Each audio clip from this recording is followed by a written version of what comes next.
Favorite thing about the car is just unique. No one has ever really seen first gen RX-7 in this semi-good condition, and it's not, you know, piled up in a junkyard.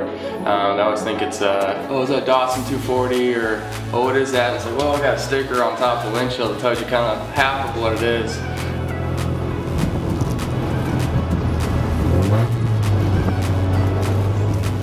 My name is Drew Eves. I'm 21 years old and I drive a 1983 RX-7.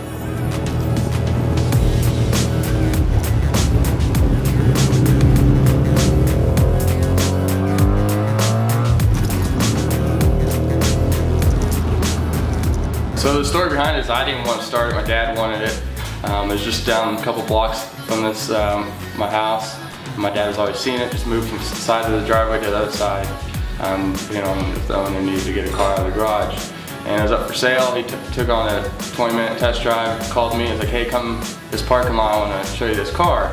And I showed up and there's this pile of, you know, I didn't know what it was. I wasn't a huge car guy at the time, especially wasn't wanting to get into restoration / build. And got in the car and he was all about it, so I was like, okay, let's go ahead and buy it. And kind of the backstory why he wanted it is his grandpa owned the first one, I guess, came into Wichita when his grandpa lived in Wichita, the first one come out of the dealership. And then my uncle kind of did the same thing, a little bit less paint, but more of the engine modifications, and kind of built his up to go run the streets. So that's why he wanted it. And then I started to kind of touch the car more and more, and then it turned into I was starting to fall in love with the car and just wanted to fix it up to make it what my dad wanted, and then find what I wanted to make the car and match up and line up those ideas. And I think it's turned into the car today where we turn the key and we can go cruise around or keep it in the garage and keep the miles off of it, just so I can one day have, you know, my future son take to prom like I did.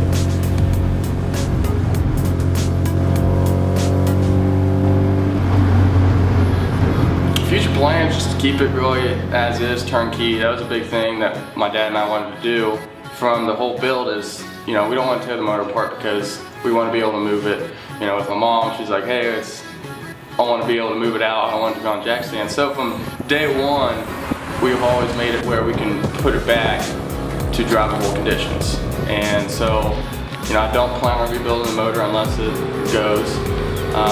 Don't plan on really putting a turbo in it or anything like that. So I just kind of want to keep it as is, kind of maintain it, and hopefully keep it within the family as long as we can.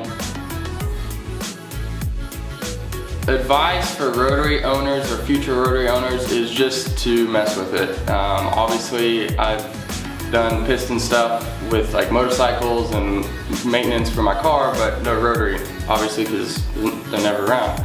So just to mess with it, read the manual pretty good, just watch YouTube videos to understand, like, okay, it's turning instead of going up and down, and just dive in and kind of tinker with it, and then you're going to learn the car once you touch it enough.